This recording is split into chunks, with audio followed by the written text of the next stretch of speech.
মাননীয় অর্থমন্ত্রী, আমার নাম কাজী আজিজুল ইসলাম। আমি গাণিতিকভাবে হিসাব করে দেখলাম বাংলাদেশের বাজেট বেড়েছে এবার মাত্র 4.67%, যেটা আমাদের সরকারের ঘোষিত ইনফ্লেশনের চেয়ে অর্ধেকের কম। মানে হচ্ছে ইনফ্লেশনের কম। আপনার যে জিডিপিটা আপডেট করেছেন সেই জিডিপি গ্রোথ টার্গেটের চেয়ে কম। সারা দুনিয়াতেই ইনফ্লেশন হচ্ছে পরিবেশের শত্রু। আপনারা দেখেছেন গত আপনাদের সরকারের অর্থায়নে চলা গবেষণা প্রতিষ্ঠান BIDS বলছে যে সরকারের ঘোষিত যে ইনফ্লেশন সেটা নাই, আসলে তা না। আমাদের জরিপে আমি ধরলাম যে আগের গত 2-3 বছরের কথা ধরি, গত 2 বছর বাংলাদেশের মানে টাকার অবমূল্যায়ন হয়েছে 37.3%। মানে আমাদের যদি টাকায় আমরা অর্থনীতিকে আমি মাপি তাহলে আমার অর্থনীতি ছোট হয়ে গেছে। মানুষ গত 3 বছরে যদি আপনি দাবি করেন 9% বা 9.5%, BIDS বলছে সেটা 15%, এই 15% ইনফ্লেশন হয়ে হয়ে বাংলাদেশের কোটি কোটি মানুষ দরিদ্র হয়ে গেছে। মানে বাংলাদেশের মানুষকে যদি অর্থনৈতিক ইউনিট হিসেবে ধরি তাহলে মানুষগুলো ছোট হয়ে গেছে অর্থনৈতিকভাবে। এই যে বাজেট ছোট হয়ে যাওয়া, অর্থনীতি ছোট হয়ে যাওয়া, একদিকে দেশের অর্থনীতি ছোট হয়ে গেছে, একদিকে মানুষ ছোট হয়ে গেছে অর্থনৈতিক মানুষ হিসাবে। এই যে ছোট হয়ে যাওয়া দেশের অর্থনীতির আকার, ছোট হয়ে যাওয়া মানুষকে কবে বড় করতে পারবেন আপনারা কি কোনো আমাদেরকে আশ্বাস দিতে পারবেন যে এই সময় আসলে আবার আমরা ব্যাকট্রেক করব? ধন্যবাদ।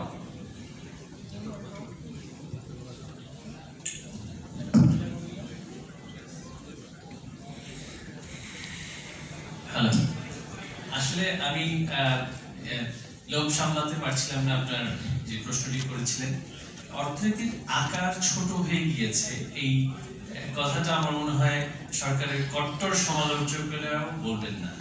অর্থনীতি রিট্র্যাক্ট যখন, রিসেশন যখন, তখন হচ্ছে অর্থনীতির আকারটা ছোট হয়।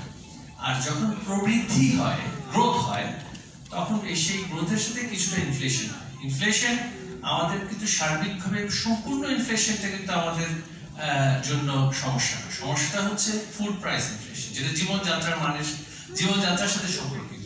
সেটা জ্বালানি যে মূল্য জীবনযাত্রার সাথে সম্পর্কিত সরাসরি যেগুলো ইনফ্লেশন, সেগুলো হচ্ছে আমাদের জন্য চ্যালেঞ্জ। সেগুলোর জন্য অলরেডি আপনারা জানেন যে সামাজিক যে সোশ্যাল সেফটি নেট সেটা কিন্তু আরো বৃদ্ধি পেয়েছে। তাই অর্থনীতি সংকুচিত হয়েছে এই কথাটা একেবারেই সঠিক নয়। অর্থনীতি প্রবৃদ্ধি হচ্ছে এবং প্রবৃদ্ধির একটি পার্শ্ব প্রতিক্রিয়া বলতে পারেন, বা প্রবৃদ্ধির সাথেই যেটা হচ্ছে সেটা হচ্ছে ইনফ্লেশন একটু হবেই। অ্যাসেট প্রাইসের ভ্যালুয়েশন যেটা সেটা বাড়বে, আর অন্যান্য জিনিসের দাম বাড়বে। তবে যে জিনিসগুলোর দাম নিয়ন্ত্রণের মধ্যে রাখতে হয় সরকার সে ব্যাপারে সবসময় সচেষ্ট। আর আমাদের দেশে যে ফুড প্রাইস ইনফ্লেশনের যে কথাটা বলা হচ্ছে সেটা আমাদের কিন্তু একটা জিনিস মাথায় রাখতে হবে যে আঞ্চলিক মানদণ্ড যেটা রিজিওনাল স্ট্যান্ডার্ড অফ ইনফ্লেশন যেটা হচ্ছে, সেখানে কিন্তু আমাদের ফুড প্রাইস ইনফ্লেশন এবং পার্শ্ববর্তী দেশসমূহ ভারত বা আমরা যদি বলি আশেপাশের দেশসমূহ, সেখানে কিন্তু ফুড প্রাইস ইনফ্লেশনের ক্ষেত্রে কাছাকাছি মাত্রায় কিন্তু আছে। এত বেশি পরিমাণ আমরা যদি বলি যে আমাদের 15% যদি আপনি যেটা বলছেন, সেটা আসলে তথ্যগতভাবে কোথা থেকে আপনি পেয়েছেন আমি জানি না, তবে সেটা তুলনামূলক আপনাকে বলতে হবে পার্শ্ববর্তী দেশসমূহে। আর যে সমস্ত দেশ থেকে আমরা সোর্স করি সেখানে কতটুকু ইনফ্লেশন হয়েছে। আমরা যে সমস্ত দেশ থেকে সোর্স করছি সেখানে সেই সমস্ত দেশগুলোতেও ইনফ্লেশন, খাদ্যপণ্যের মূল্য বেড়েছে, জ্বালানি তেলের মূল্য বেড়েছে, ক্যারিং চার্জ বেড়েছে। তো সেই ক্ষেত্রে আসলে ইনফ্লেশনটা সার্বিকভাবে না বলে আমাদেরকে ফুড প্রাইস ইনফ্লেশনটা, কনজিউমার প্রাইস ইন্ডেক্স যখন আপনি হিসাব করবেন তখন ফুড প্রাইস ইনফ্লেশনটাই সবচেয়ে চ্যালেঞ্জিং হয়। তো সেটাই হয়েছে। তবে রিট্রাকশন হচ্ছে, রিসেশন হচ্ছে, আমরা তো রিসেশনের আশেপাশে নেই। আমাদের গ্রোথ টার্গেট হচ্ছে এখন রেট অফ গ্রোথ আমরা বলছি 6%, অর্থাৎ আমার ইকোনমি কিন্তু এক্সপ্যান্ডিং। এক্সপ্যানশনের যে হার সেটা ইনফ্লেশনের কথা মাথায় রেখে আমরা লক্ষ্যমাত্রাটা কিছুটা কমিয়েছি, হারটা, অর্থাৎ rate of growth, not the size of the economy. দুটোর মধ্যে কিন্তু পার্থক্য আছে। Size of the economy will keep expanding even if it is 1% growth. তো সেটা কিন্তু আমার মনে হয় আমরা একটু বিষয়টা আবারও ভেবে প্রশ্ন করা ছিল, সেটা যথাযথ না। মাননীয় মন্ত্রী, আমার নাম জসিম, আমি ফুড ইনফ্লেশনের কথা বলছি। আচ্ছা, আমি একটা কথা বলতে চাই। আপনার প্রশ্নকর্তা যিনি প্রশ্ন করলেন, আমি একটু ম্যাচিওর প্রশ্ন এক্সপেক্ট করেছিলাম ৭১-এর কাছ থেকে, আমি খুবই নিরাশ হয়েছি। তো যাই হোক, তো এর আরে বাবা, আমি একটা উত্তর দিচ্ছি। আমাকে আটকাচ্ছেন কেন? আপনাকে তো আমি আটকানি, ইচ্ছা মতো বলতে দিয়েছি। এবং এখন আমারটা তো শুনতে হবে আপনাকে। আপনি অতি সরলীকরণের জিনিসটা মানে খুবই রপ্ত করে ফেলেছেন। এগুলো তো একেবারে ওভার সিম্পলিফিকেশন। এইভাবে যে ইকোনমি চলে নাকি?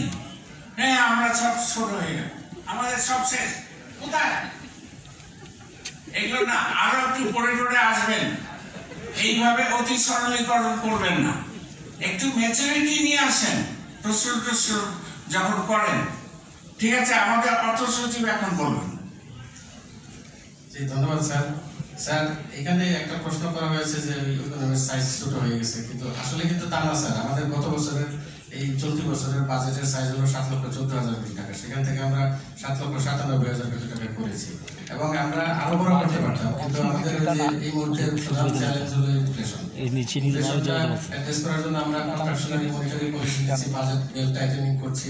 আমাদের ওই লক্ষ্যমাত্রা অনুযায়ী আমরা এই কারণে বাজেটটা আরো বড় না করে এই সাইজে রেখেছি। কিন্তু আমাদের যে মাননীয় শিক্ষামন্ত্রী মহোদয় যেটা বললেন যে ইনফ্লেশনটা আসলে একটা মুখে অনেক কিছু বলা যায়, 10%, 15%, অনেকেই বলে যে 12, 13, 14, 15, 16% বলে। কিন্তু এখানে একটা জিনিস দেখতে হবে যে ইনফ্লেশনটা অ্যাড্রেস করার জন্য মেজার করার জন্য কিছু টুলস আছে। এই টুলসগুলি আমরা রেগুলার আপডেট করে থাকি বিবিএস এর মাধ্যমে। এবং আমাদের এই যে সিপিআই ইন্ডেক্স যেটা বলে কনজিউমার প্রাইস ইন্ডেক্স, এইটার যে একটু ওয়েট দেওয়া আছে, ওইটা কিছুদিন পর পরে আপডেট করে এবং রেগুলার বেসিস এটি করা। এখানে কোনো ধরনের সুযোগই নাই এটা করার, অন্য কোনো কিছু করার। এবং সেই কারণে আমরা দেখেন যে আমাদের এই যে আমরা যে মনিটারি পলিসি টুলস এবং ফিসকাল পলিসি টুলস যেটা করেছি সেটা হলো যে ডিমান্ড সাইড অ্যাড্রেস করেছি। ডিমান্ড সাইড অ্যাড্রেস করলে আমাদের যেটা কমে সেটা হলো নন ফুড ইনফ্লেশনটা কম থাকে। এবং আমাদের আপনারা দেখেন যে নন ফুড ইনফ্লেশন কিন্তু অনেক নিচে আছে, ফুড ইনফ্লেশনটা বেড়ে গেছে। আমাদের বাণিজ্য মন্ত্রী মহোদয় যথাযথই বলেছেন যে আমাদের সাপ্লাই চেইনে একটু আছে, ডিস্টরশন আছে। সেটার জন্য আমরা সম্মিলিতভাবে প্রচেষ্টা করছি। আবার আমরা যে সমস্ত এই যে প্রথমে একজন বলেছিলেন যে ওএমএস এর সরবরাহ কমে গেছে, আসলে কিন্তু কমে না, আমরা রেগুলার বাড়িয়ে যাচ্ছি। এবং আমাদের মূল উদ্দেশ্য হলো যে ইনফ্লেশনের কারণে যে টার্গেটেড পপুলেশনটা ক্ষতিগ্রস্ত হচ্ছে তাদেরকে যথাযথ সহায়তা দেওয়া এবং এই কারণে বাজেট বরাদ্দ অনেক বেড়ে গেছে। আমাদের এই যে 1 কোটি যে ফ্যামিলি কার্ড, সেটা এখন 1 কোটি ফ্যামিলি কার্ডের মধ্যে পরিসীমাবদ্ধ নেই। এখন টিসিবির মাধ্যমে আমরা কার্ড ছাড়াও বিতরণ করছি। আরেকটা বিষয় যেটা এসেছে যে আমাদের এই এক্সচেঞ্জ রেট ডিভ্যালুয়েশন হয়েছে 37%, আসলে এক্সচেঞ্জ রেট ডিভ্যালুয়েশন হয়েছে মাত্র 27%। এবং সেটার কারণে আমাদের ইনফ্লেশন এফেক্টেড হচ্ছে, এটা আমরা আগেও বলেছি। আমাদের বাজেট বক্তৃতায় মাননীয় অর্থমন্ত্রী মহোদয় বলেছেন যে আমাদের সর্বোপরি মূল লক্ষ্য হচ্ছে ইনফ্লেশনকে অ্যাড্রেস করা। এবং আমরা আশাবাদী যে আমরা যে সমস্ত মেজার নিয়েছি, বিশেষ করে এই ইন্টারেস্ট রেট আমরা সর্বশেষে 8.5% করেছি। This is very important for inflation control. এটার একটু ল্যাগ ইফেক্ট থাকে, এটার ল্যাগ ইফেক্ট মাত্র 8.5% হয়েছে এই মাসেই, মে মাসেই হয়েছে, 1 মাস হলো। আমরা আশাবাদী যে আমাদের এই সমস্ত পলিসির কারণে ধীরে ধীরে গ্রাজুয়ালি কমে আসবে। সে কারণে আমরা আগামী বছর এবং আমাদের বাজেটটা আরো বড় করতে পারতাম, যেহেতু আমাদের ইনফ্লেশনটা অ্যাড্রেস করাটাই মূল লক্ষ্য। সেই কারণে বাজেটটা আমরা সীমিত রেখেছি, কিন্তু এত সীমিত রাখি নাই। আমাদের গত বছরের চেয়ে গ্রোথ অনেক বেশি, এখন 7,14,000 জায়গায় 7,97,000। Thank you. আমার প্রশ্নটা নির্দিষ্টভাবে মাননীয় অর্থমন্ত্রীর জন্য। অর্থনৈতিক খাতের অভিভাবক, এই জন্য প্রশ্নটা আপনার কাছে। কিছুক্ষণ আগেও এনবিআর চেয়ারম্যান বললেন যে আমাদের দেশের যে কালো টাকা সেটি কিন্তু দেশের অর্থনীতিতে ব্যবহার হয় না, চলে যায় দেশের বাইরে পাচার হয়। এবং ব্যাংকিং খাতেও আমাদের দুর্নীতি আছে, সুশাসনের অভাব আছে। তো আসলে এই সুশাসন এবং দুর্নীতি প্রতিষ্ঠায় বা বাজেট বক্তৃতায় আপনার দৃঢ় কোনো পদক্ষেপ বা বার্তা আমরা দেখিনি। এবং আসলে আপনি আজকে কি বলবেন যে যারা আর্থিক অনিয়ম বা বিভিন্ন ধরনের দুর্নীতির সাথে জড়িত আর্থিক খাতে, তাদের জন্য আসলে আপনি কি বলবেন? আসলে আপনি কোনো কঠিন বার্তা দিচ্ছেন কিনা, কেন দিচ্ছেন না, আপনার কি কোনো চাপ আছে? আমরা তো বলছি খোলাখুলি, এবং before the world, before hour audience, before hour people, আমরা তো কোনো রাগ ঢাক করিনি। তা আপনি খালি ঘুরে ফিরে ওই একই কথায় যাচ্ছেন কেন? এইটা তো বুঝতে পারলাম না। কি ধরনের প্রশ্ন, কিভাবে প্রশ্ন করে, এগুলো একটু শিখতে হবে আপনাদের। অত্যন্ত দুঃখের সঙ্গে বলতে হচ্ছে, কারণ এইটা কোনো জার্নালিজম না। খালি এক কথায় ঘুরে ফিরে বলেন এবং অতি সরলীকরণ। এইভাবে চলে নাকি সমাজ সংসার? এইভাবে চলে? কোথাও চলে না।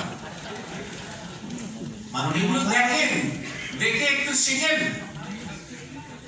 তাহলে আমাদেরও কাজ করতে সুবিধা হবে। মাননীয় মন্ত্রী, আমার নাম জসিম, আমি বিজনেস স্ট্যান্ডার্ড পত্রিকায় কাজ করি। আমি অনেকক্ষণ ধরে ট্রাই করছি আপনার দৃষ্টি আকর্ষণের জন্য। আমি আপনার কাছে সুনির্দিষ্টভাবে দুটো ইস্যু নিয়ে জানতে চাই। আপনি কোথায়? পিছনে? জি স্যার, মাঝখানে আছেন। হ্যাঁ। মাননীয় মন্ত্রী মহোদয়, আপনি জানেন যে বেসরকারি খাত হলো আমাদের কর্মসংস্থানের সবচেয়ে বড় খাত। এই বাজেটে বেসরকারি খাতে বিনিয়োগের ক্ষেত্রে ইকোনমিক জোনে যদি কেউ বিনিয়োগ করে, তার ক্যাপিটাল মেশিনারি, মূলধনী, র মেটেরিয়ালস এবং যেই ফার্মকে দিয়ে তার ইন্ডাস্ট্রি ডেভেলপ করবে তার উপর ডিউটি ইম্পোজ করা হয়েছে।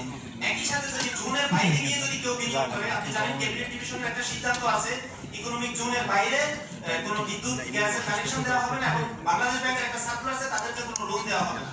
তাহলে ব্যবসায়ীরা এখন যাবে কোথায়? ব্যবসায়ীদের সাথে গতকাল আমরা কথা বলেছি, তারা বলছেন তাদের অবস্থা হলো এরকম, তারা পানিতে পড়লে কুমিরে খাবে আর যদি দাঙ্গায় পড়ে তাহলে তাদেরকে বাঘে খাবে।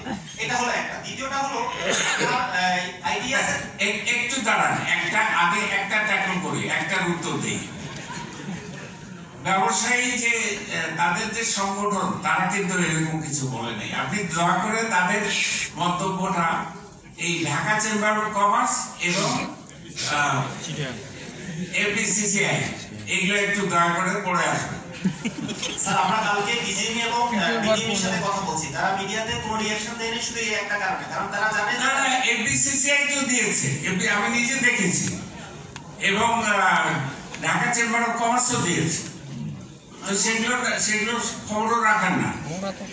স্যার, আইডিয়ানেবল সার্ভিসের ক্ষেত্রে এবার যেটা ক্যাশলেসের শর্ত দেওয়া হয়েছে স্যার, তাদের এই যে 3 বছরের অব্যাহতি সুবিধাটা পেতে হলে তাদেরকে শতভাগ ক্যাশলেস হতে হবে। বাংলাদেশের আর্থসামাজিক প্রেক্ষাপটে স্যার এই মুহূর্তে কি কোন কোম্পানি শতভাগ ক্যাশলেস হতে পারবে কিনা, বা গত বছর যে ক্যাশলেসের শর্ত দিয়ে তাদেরকে 2.5% কর অব্যাহতি দিয়েছে, এটা কি স্যার কেউ নিতে পারছে কিনা, এটা আপনার মাধ্যমে জানতে চাই। ধন্যবাদ।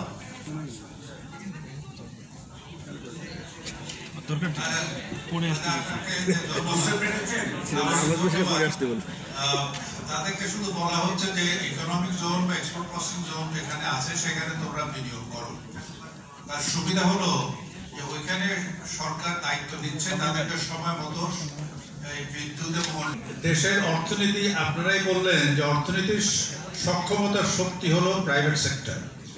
প্রাইভেট সেক্টরকে সরকার বিভিন্ন রকম সুযোগ সুবিধা বা ট্যাক্সেশনের সুবিধা দেয়, সেই সুবিধাগুলো নিয়েই তাকে উঠতে হয়। আমি আপনাদের দৃষ্টি দুটো জায়গাতে টানতে চাই। মাননীয় অর্থমন্ত্রী তার বক্তৃতায় বলেছেন যে আমরা ধারাবাহিকভাবে চাহিদা কমানো এবং সরবরাহ বাড়াবার চেষ্টা করছি। যদি চাহিদা কমে এবং সরবরাহ বাড়ে তাহলে দুটো মিলে জিনিসপত্রের দাম কমবে। অন্যান্য ট্যাক্স ইত্যাদি যেগুলো আছে সেগুলোর কথা আমি বলছি না। আরেকটি হলো দেখেন, ওর বক্তৃতা যেটা ছাপিয়ে বিলি করা হয়েছে তার 178 পৃষ্ঠায় উনি যে সকল সরকারের আয় হবে, সরকারের ব্যয় হবে, এর জিডিপির অংশ হিসেবে এই জিনিসটাকে উনি ওখানে প্রকাশ করেছেন। এটা দিকে আপনারা কেউ কিছু বলছেন না। এটা দেখলে মনে হয় এটা অত্যন্ত সুবিবেচিত ভারসাম্যপূর্ণ বাজেট, যেখানে প্রবৃদ্ধিকে ধরে রাখার চেষ্টা করা হয়েছে যাতে প্রবৃদ্ধি বাড়ে এবং অর্থনীতির অন্যান্য যে দিক আছে সেগুলো যাতে আরো সুসংগত, আরো শক্তিসমর্থ হয় সেদিকে নজর রাখা হয়েছে। এর ভিতরে সবার যে প্রশ্ন আছে যে এক বাজারে যে একটা জিনিস কিনবে, যে বাজার থেকে একটা বিশেষ ধরনের ফল কিনবে অথবা একটা বিশেষ সবজি কিনবে, তার দাম মাননীয় অর্থমন্ত্রী সেই দাম হিসাব করে বলেন নাই যে এই জিনিসে এত দাম হবে, ওই জিনিসে এত দাম হবে, এটা উনি বলেননি। উনি বাজেটের সার্বিক যে আকার এবং সার্বিক যে দিক নির্দেশনা সেটা এখানে অত্যন্ত স্পষ্ট আছে। আমি এটার দিকে লক্ষ্য করছি, এই জন্য আমার মনে পড়ে না যে দীর্ঘদিন আমি বাজেট বা অর্থ পরিচালনার সাথে সম্পর্ক ছিলাম, কখনো এত সুস্পষ্টভাবে বাজেটের সার্বিক কাঠামো বক্তৃতাতে উপস্থাপন করা হয়েছে। এটা হলো তার ট্রান্সপারেন্সি এবং অ্যাকাউন্টেবিলিটির একটা বড় উদাহরণ এবং বড় প্রমাণ। এবং সেদিক যদি দেখেন আপনারা, তাহলে দেখবেন বাকি সব কিছুর উত্তরের ভিতরে আছে। এই জিনিসগুলো যদি করা হয় তাহলে বাকি জিনিসগুলো এর সাথে সাথে করতে হবে। ধন্যবাদ। প্রধানমন্ত্রী, আমি মাঝার মাহবুব, আমি এখন টিভিতে কাজ করি। আমার একটা প্রশ্ন ছিল যে বাণিজ্য প্রতিমন্ত্রী কিছুক্ষণ আগে বলেছেন এবারে বাজেটে এমন কিছু রাখা হয়নি যে বাজার অস্থির হবে। তার মানে বলতেই পারে যে সাধারণ মানুষ স্বস্তিতে থাকবে, হয়তো নিত্য পণ্যের দাম খুব একটা বেশি বাড়বে। তাহলে এই আজকের এই আলোচনায় সবাই তো একমত হয়েছে যে রাষ্ট্র যদি ঋণ নেয় সেটা খুব বেশি একটা ভয়াবহ কিছু না বা দুশ্চিন্তার কারণ না। তাহলে আমার প্রশ্ন হচ্ছে যে রাষ্ট্র যদি ঋণগ্রস্ত হয় সেই ঋণের দায় কি জনগণের উপরে চাপবে না বলে মনে করছেন? দ্বিতীয়ত হচ্ছে যে অর্থ সচিব বললেন কিছুক্ষণ আগে যে এনবিআর তার লক্ষ্যমাত্রা পূরণ করতে পারবে না, ধরে নিয়েছেন তিনি, এই কারণেই আসলে বড় ঋণের দিকে যাচ্ছেন। এনবিআর চেয়ারম্যানও এখানে আছেন, উনি বারবারই বলে আসছেন যে বিগত 1-1.5 বছর ধরে আইএমএফ এর চাপ আছে, বড় লক্ষ্যমাত্রা আছে, উনি ওনার দায়িত্বে বেশ কিছু পলিসির কারণে আবার তিনি দায়িত্ব পেয়েছেন। তাহলে এনবিআর কি এমন কোন সুস্পষ্ট নীতিমালা কি এখনো পর্যন্ত করতে পারেনি যে যার কারণে দীর্ঘমেয়াদী একটা প্ল্যান যে এনবিআর তার লক্ষ্যমাত্রা পূরণ করবে এবং অর্থ মন্ত্রণালয় সেটি দিয়ে স্বস্তিতে থাকবে যে আমাদেরকে ঋণের দিকে যেতে হবে না, আমরা আমাদের নিজেদের অভ্যন্তরীণ জায়গা থেকে শক্তিশালী হচ্ছি, এটা একটু স্পষ্ট করবে।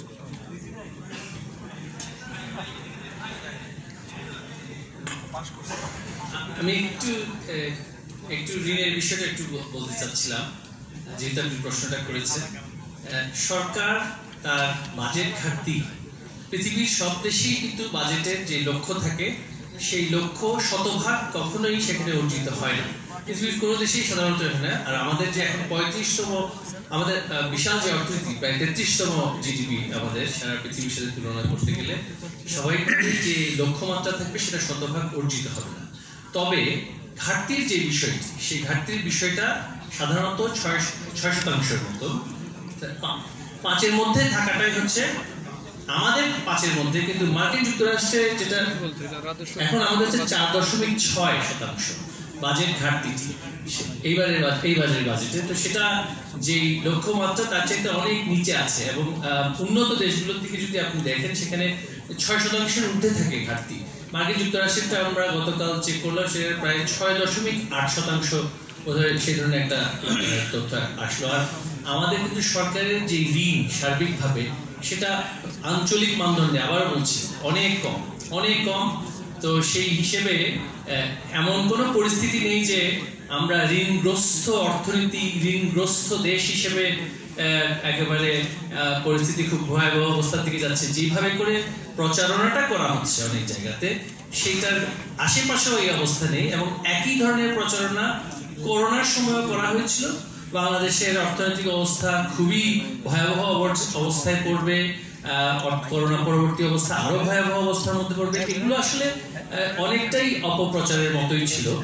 তবে এটা এত বেশি দুশ্চিন্তার কারণ নেই, এটা আমি শুধু বলতে চাচ্ছি। মাননীয় মন্ত্রী, আমার নাম হচ্ছে সাইদ আরমান, আমি কিন্তু দিয়েছেন সামাজিক নিরাপত্তা কর্মসূচি 10,000 কোটি টাকা বাড়িয়েছেন আগের অর্থ বছর থেকে, এটি সত্য। কিন্তু একটি বিষয় খুব আলোচনা হচ্ছে যে আপনি সামাজিক নিরাপত্তা কর্মসূচিতে অনেক খাত নিয়ে এসছেন, আসলে যেগুলো সামাজিক নিরাপত্তা কর্মসূচিতে পড়ে না।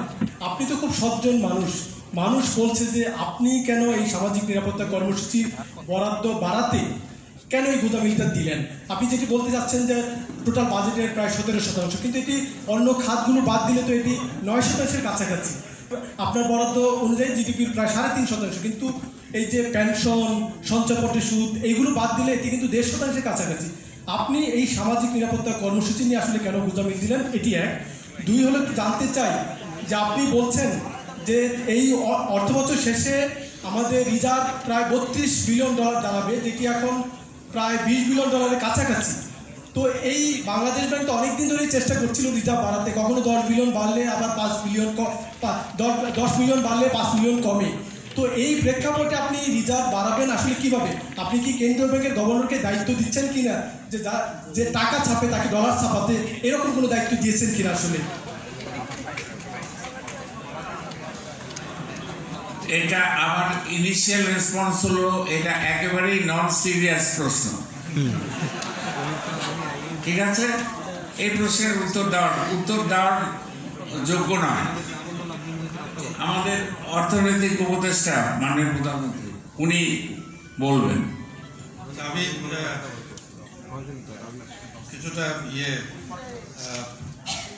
কিছুটা কি এম্বারাসড হয়ে বলছি, এইটাই শেষ যে এই জাতীয় আলাপ আলোচনায় সবার উদ্দেশ্য থাকে যে যারা সরকারের পক্ষ থেকে বাজেট করেছেন তারা বাজেটের ব্যাখ্যা দেওয়া, আপনাদের পক্ষ থেকে একটা আগ্রহ থাকে যদি কোথাও কোনো অস্পষ্টতা থাকে, যদি কোথাও মনে করেন যে আপনাদের কোনো কিছু পরামর্শ দেওয়ার আছে সেগুলো করা।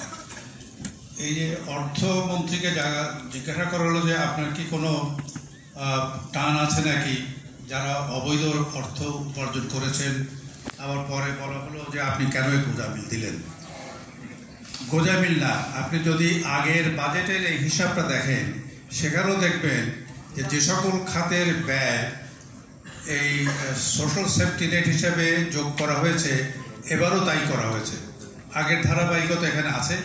এবং এটা ব্যক্তিগতভাবে অর্থমন্ত্রী নির্দেশিত করেন না, এটা অর্থ বিভাগ, অর্থ মন্ত্রণালয় যারা বহুদিন থেকে বাজেট করছেন তারা করেন। এবং আমি যতদূর বুঝতে পারি ন্যাশনাল অ্যাকাউন্টসের যে হিসাব আছে সেই ন্যাশনাল অ্যাকাউন্টসের হিসাব অনুসরণে এটা করা হয়। ন্যাশনাল অ্যাকাউন্টসের হিসাবে বলে যে আপনার current purchase of current goods and services, এইটা বাদে বাকি যেগুলো আছে সেগুলো আপনার কোনো না কোনো অন্য খাতে যাবে। সরকারের পেনশন এবং অন্যান্যদের যদি পেনশন দেওয়া হয়, সে পেনশনটা তো এই মুহূর্তে যে কাজ করছে সেই জন্য নয়, সে আগের জীবনে যে কাজ করেছে সেই জীবনের একটা পাওনা হিসাব করে দেওয়া হচ্ছে।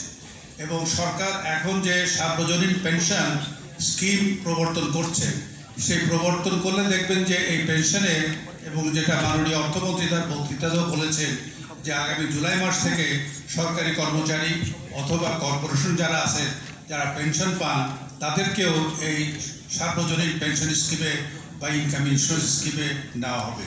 তো অতএব এখানে উনি ব্যক্তিগতভাবে কিছু করেন নাই। আমাদের প্রশ্নগুলো তো অনেক বিস্তৃত ছিল, আর যদি কিছু থাকে মনে করে দিলে আমি এটা ব্যাখ্যা করার চেষ্টা করি। এই যে আরেকটা হলো যে আমি আপনাদের টেনেছিলাম যে বাজেটের যে বক্তব্য এবং সরকার যে সকল নেয়, প্রত্যেক লোক বা প্রত্যেক গোষ্ঠীর স্বার্থ সেখানে রক্ষা হয় না, সার্বিকভাবে জনগণের স্বার্থ রক্ষা হয়েছে কিনা সেইটা বড় জিনিস। এবং সার্বিকভাবে যেটা আছে সে হলো যেটা আমাদের শিক্ষামন্ত্রীও ব্যাখ্যা করে বলেছেন যে আমাদের প্রবৃত্তিটা যখন থাকে, আমাদের মূল্যস্ফীতি যাতে নিয়ন্ত্রণে থাকে। মূল্যস্ফীতিটা দেখবেন যে মূল্যস্ফীতিটা কিন্তু স্টেবল এবং নিচের দিকে, এবং এটা মাঝে উপরে উঠবে বা নামবে ইত্যাদি, কোনো একটা জায়গায় যে এটা থামবে, এবং সেদিকে নজর আছে। এবং সেই জন্যই বাজেটে তেমন অতিরিক্ত খরচ কথা করা হয়নি। আপনাদের মধ্যে যদি কেউ থাকেন যে বলবেন যে বাজেট আরও সংকোচন করা উচিত ছিল, আপনারা বলতে পারেন যে বাজেটটা বড় বেশি হয়ে গেছে, আরও সংকোচন হলে দেশের উপকার হতো। আমার মনে হয় না আপনাদের ভিতর কেউ আছেন যেটা সেই তথ্যে বিশ্বাস করেন। অনেক হয়তো সেই তথ্যে বিশ্বাস করে বলে, কিন্তু সেই তথ্য বিশ্বাস করে রাষ্ট্র পরিচালনা করা যায় না, জনগণের বিশ্বাস রাখা যায় না। মাননীয় অর্থমন্ত্রী, আমি গোলাম কাদের রঘু, আমি এটিএন নিউজ থেকে বলছি যে মাননীয় অর্থমন্ত্রী, এই বাজেট নিয়ে আসলে অনেক সমালোচনা করা যাবে এবং অনেক সমালোচনা হয়েছে, তবে একটি ব্যাপারে আপনি আসলে সত্যি প্রশংসার যোগ্য। এই 82 বছর বয়সে আপনি যে সাহস দেখিয়েছেন, যে দিয়েছেন, এবং এজন্য সত্যি আপনি প্রশংসার যোগ্য এবং আপনাকে প্রশংসা করতেই হয়। কিন্তু আমার একটি প্রশ্ন, সেটি হচ্ছে যে আপনি বাজেটে শুল্কমুক্ত গাড়ি আমদানির সুবিধা তুলে দিয়েছেন সত্য, কিন্তু সেটি কিন্তু আইনে এখনো রয়েই গেছে। কারণ এটা তো আইন পরিবর্তন করতে হবে, সেটাও বলা আছে, সেটাও বলা আছে। সেটা আপনি কবে কখন করবেন সেই ব্যাপারে না, কবে কখন করবেন এরকম হয় নাকি যে আপনি দাঁড়িয়ে প্রশ্ন করলেন আপনি কবে করবেন, এটা এরকম হয় না। এই আইনটা সংশোধন করতে হবে। হ্যাঁ, বলেছি তো করার জন্য। আচ্ছা, আপনাদের সবাইকে ধন্যবাদ। কিন্তু আমাকে একটা জিনিস বলতেই হবে, এবার লাস্টের প্রশ্নটা এটা ভালো প্রশ্ন ছিল, সিরিয়াস প্রশ্ন, কিন্তু আমি দেখলাম বেশিরভাগই হলো খুবই ইম্যাচিওর, করেন নাই।